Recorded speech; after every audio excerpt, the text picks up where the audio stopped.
नमस्कार सभी लोगों को एक बार फिर से मनोवैज्ञानिक क्लास में आप सभी लोगों का हार्दिक अभिनंदन है और सभी से निवेदन है कि ज्यादा से ज्यादा शेयर सब्सक्राइब और लाइक करें ताकि मनोविज्ञान की क्लास आपको रोजाना उपलब्ध हो सके। तो देखो हमने व्यवहारवादी सिद्धांतों में दो सिद्धांत कंप्लीट पढ़ दिए थे। एक तो प्रयास त्रुटि का सिद्धांत थॉर्नडाइक द्वारा और दूसरा क्रिया प्रतिशत अनुबंधन जो प्राचीन परंपरागत अनुबंधन का सिद्धांत था पावला का वो पढ़ लिया। तीसरा हम क्रिया प्रतिशत अनुबंधन का सिद्धांत स्टार्ट कर रहे हैं। तो इसके बारे में हमने एक वीडियो जारी कर दिया है, अभी दूसरा वीडियो है। तो उसमें हमने एक किताब का नाम लिखा था, वो आप देख लीजिएगा, नेशनल मेडल, ये इनको पुरस्कार मिला था इसमें तो नेशनल मेडल ऑफ साइंस, ये मिला था 1968 में। तो हमने वहां पर मेडल की जगह अचीवमेंट लिख दिया था, है ना। तो वो आप देख लेना थोड़ा सा। नेशनल मेडल ऑफ साइंस पुरस्कार इसमें को कब मिला था? 1968 में मिला था। अब देखिए इस सिद्धांत का आधार वाक्य क्या है, तो ये इंपॉर्टेंट है आपको। ये अगर आधार वाक्य समझ में आ जाएगा तो सिद्धांत समझ में आ जाएगा। इसका आधार वाक्य क्या है, यानी कि क्या लाइन है इसकी आधार वाक्य, ठीक है। तो ये क्या कहता है कि किसी क्रिया या कार्य को करने के बाद यदि बल प्रदान करने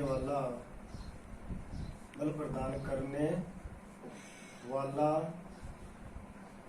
उद्दीपक मिलता है तो उस क्रिया की शक्ति में वृद्धि हो जाती है। तो ये इसका आधार वाक्य है कि किसी क्रिया कार्य करने के बाद यदि बल प्रदान करने वाला उद्दीपक मिलता है तो उस क्रिया कार्य करने में क्या हो जाती है? शक्ति मिल जाती है, यानी कि आगे बार बार उस कार्य करेंगे। अब देखो इस सिद्धांत के महत्वपूर्ण शब्द या अवधारणा है क्या वो देखने हैं, तो बहुत इंपॉर्टेंट चीज है, वो आ सकते हैं।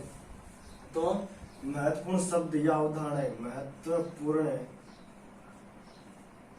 शब्द या अवधारणा एक ही बात है।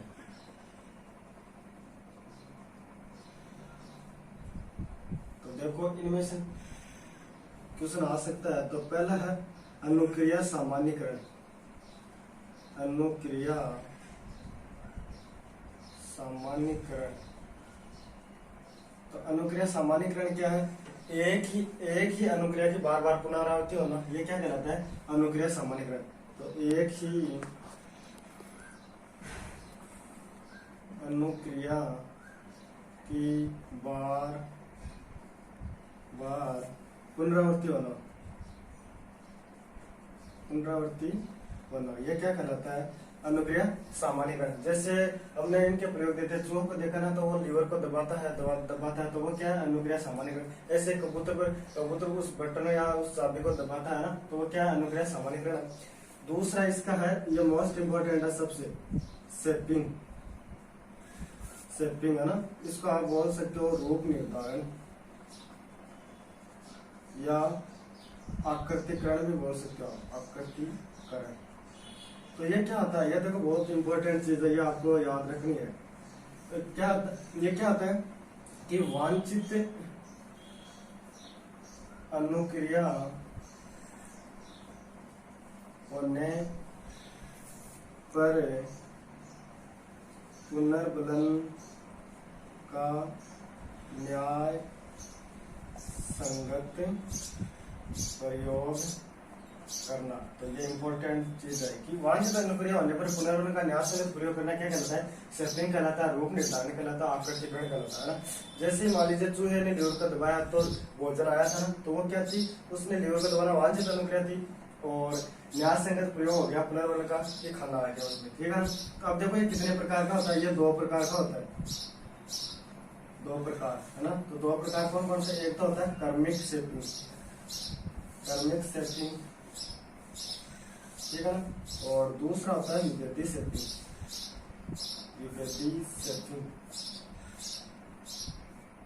देखो कर्मिक शेपिंग में तो क्या है कि प्रत्येक अनुक्रिया होगी ना, उस पर पुनर्बलन देना। कर्मी का मतलब है कि लगातार, यानी कि पहली, दूसरी, तीसरी, चौथी, पांचवी जो भी क्रियाएं हो रही उन पर पुनर्बलन देना, वो होता है कर्मी। और विभेदी, विभेदी का अंतर है कि अलग अलग क्रियाओं पर देना, यानी कि क्रम से नहीं देना।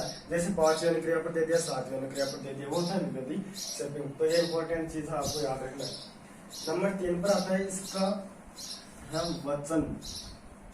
वचन ये भी इंपॉर्टेंट चीज है। ये क्या कहता है कि वांछित अनुक्रिया होने पर, वांछित अनुक्रिया होने पर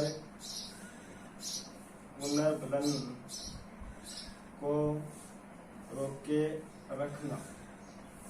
तो ये इंपॉर्टेंट चीज है। वचन किसे कहेंगे? वांछित अनुक्रिया होने पर पुनर्बलन को रोके रखना। मतलब कि अनुक्रिया तो करती चूहे ने जैसे लीवर को तो दबा दिया, लेकिन अगर भोजन नहीं आता तो वो दोबारा से अनुक्रिया नहीं होता। तो ये क्या कहलाता है? वचन। वांछित अनुक्रिया होने पर पुनर्बलन को रोके रखना। 3 शब्द हो गए। चौथा शब्द देखिए आप, ये शब्द याद रखने हैं, सब बहुत अच्छे शब्द नहीं।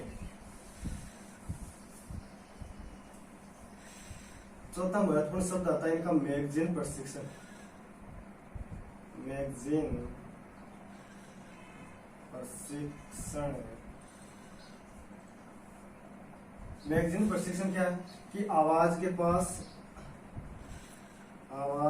पास ले जाया जाना या सिखाया जाना, यह क्या कहलाता है? मैगजीन प्रशिक्षण कहलाता है। यानी कि आवाज के पास ले जाया जाना और उस आवाज को सिखाया जाना, वो क्या कहलाता है? मैगजीन प्रशिक्षण कहलाता है। ठीक है ना। नंबर 5 पर आता है आपका पुनर्बलन। तो यह सबसे इंपॉर्टेंट चीज है। पुनर्बलन किसे कहते हैं? देखो किसे कहते हैं, पहले तो इसकी हम परिभाषा देखेंगे। देखो पुनर्बलन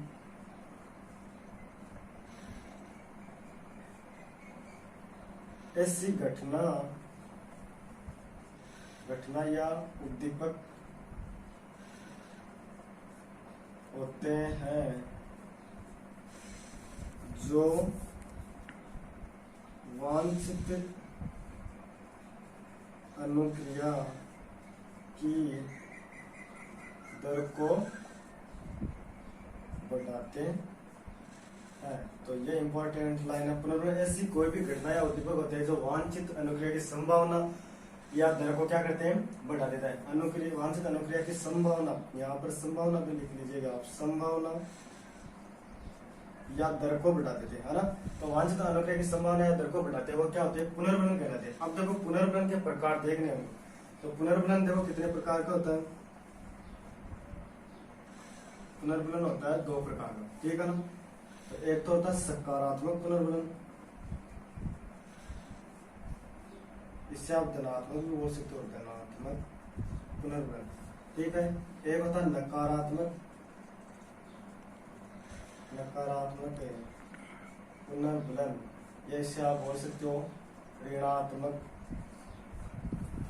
पुनर्बलन भी बोल सकते हो। अब देखो सकारात्मक क्या होते हैं? सकारात्मक पुनर्बलन क्या होते हैं? ये क्या होते हैं? सुखद होते हैं, है ना। सुखद होते हैं और ये अनुक्रिया को क्या करते हैं? सुदृढ़ करते हैं। यह आपको याद रखना है, अनुक्रिया को सुदृढ़ करते हैं। जैसे ये आपको याद रखना है कि सकारात्मक पुनर्बलन क्या होता है? ये सुखद होते हैं और अनुक्रिया को क्या करते हैं? सुदृढ़ करते हैं, अधिकतम प्रक्रिया को स्थायी बनाते हैं, है ना। तो जैसे प्रशंसा, पुरस्कार, धन, पैसा कमाना, सम्मान, ये क्या होते हैं? सकारात्मक पुनर्बलन होते हैं। ठीक है ना। ये याद रखने सकारात्मक कौन से? प्रशंसा, पुरस्कार, धन, पैसा कमाना, सम्मान की इच्छा, ना। तो वह क्या होते हैं? सकारात्मक। और दूसरी ओर है नकारात्मक पुनर्बलन। तो ये नकारात्मक क्या होते हैं? ये क्या होते हैं? दुखद और पीड़ादायी होते हैं। तो ये किसी अनुक्रिया की संभावना को क्या करते हैं? ऋणात्मक कम करते हैं। तो जैसे इनका क्या हो गया? दंड ऋणात्मक में है, अपमान करना किसी का, तो ये क्या हो गए? नकारात्मक या ऋणात्मक पुनर्बलन हो गए।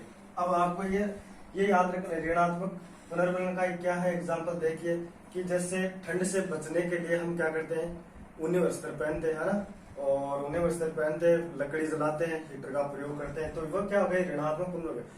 जैसे मान लीजिए कार्यालय में हम जुर्माने से डरने के लिए हम क्या करते हैं, समय पर जाते हैं, ट्रैफिक पुलिस के डर से हम सीट बेल्ट का प्रयोग करते हैं, है ना। तो ये कौन से पुनर्बलन का उदाहरण है, ये है नकारात्मक या ऋणात्मक पुनर्बलन का उदाहरण है। और सकारात्मक में आप जानते हो प्रशंसा पुरस्कार, ऐसे कोई भी पॉजिटिव चीज जो उस अनुक्रिया को सुदृढ़ करे वो क्या आते हैं, सकारात्मक पुनर्बलन होते हैं।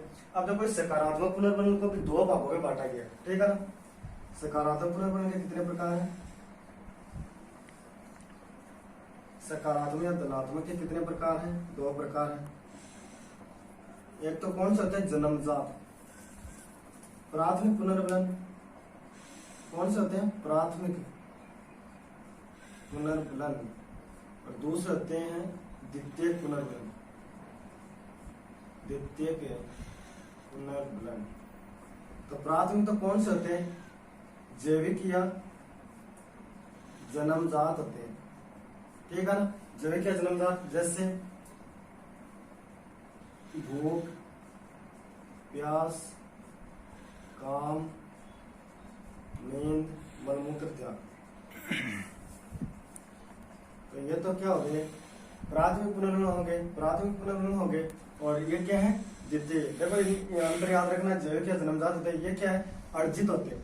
ये क्या होते हैं, अर्जित और दूसरों के द्वारा प्रदान किए जाते हैं, अर्जित व दूसरों के द्वारा प्रदान किए जाते हैं।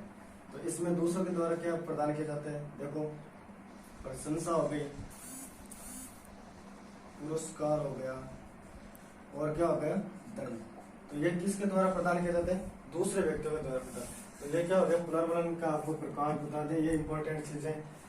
अब देखिए इसके आगे और भी इम्पोर्टेंट चीजें रह गई, क्योंकि वीडियो ज्यादा लंबा बन जाता है, इसलिए थोड़ी दिक्कत होती है। और इसका देखो क्रिया प्रस्तुत तो अनुबंधन का एग्जाम्पल बता देता हूँ आपको कि देखो जैसे अपने घर में मान, अब बच्चे देखो क्या करते हैं, घर पर मां न रहने पर रसोई घर में मिठाई वाले उस स्थान को खोजने का प्रयास करते हैं जहाँ पर क्या रखे होते हैं, मिठाई रखे होते हैं। एग्जाम्पल बड़ा एग्जाम्पल, बहुत बढ़िया एग्जाम्पल आपको ध्यान में रखना है कि माँ के घर पर न रहने पर बच्चे रसोई घर में उस स्थान को देखते हैं जहाँ पर क्या रखे होते हैं, मिठाई, यानी कि खोजने का प्रयास करते हैं। दूसरा एग्जाम्पल इसका है कि बच्चे जिनसे कुछ पाना चाहते हैं वो उनके साथ क्या करते हैं, विनम्र व्यवहार करते हैं। एग्जाम्पल ध्यान रखना आप, बच्चे जिनसे कुछ पाना चाहते हैं उनसे क्या करते हैं, विनम्र व्यवहार करते हैं। जैसे छोटे बच्चे होते हैं, हम कहते हैं कि भाई जाओ दादाजी के दो खाओ, तो दादाजी के दो खाएंगे तो वो क्या देंगे, उनको पुनर्बलन के रूप में टॉफी देंगे।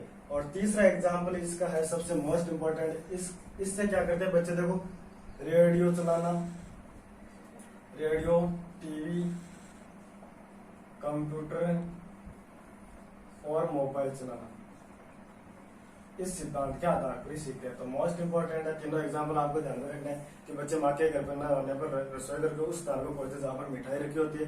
दूसरा एग्जाम्पल यह है कि बच्चे जिनसे कुछ पाना चाहते हैं उनसे विनम्र बातें करते हैं। तीसरा एग्जाम्पल यह है कि इस सिद्धांत के आधार पर बच्चे रेडियो, टीवी और कंप्यूटर, मोबाइल चलाना सीखते हैं। तो धन्यवाद, अगले वीडियो में जल्दी मिलते हैं नेक्स्ट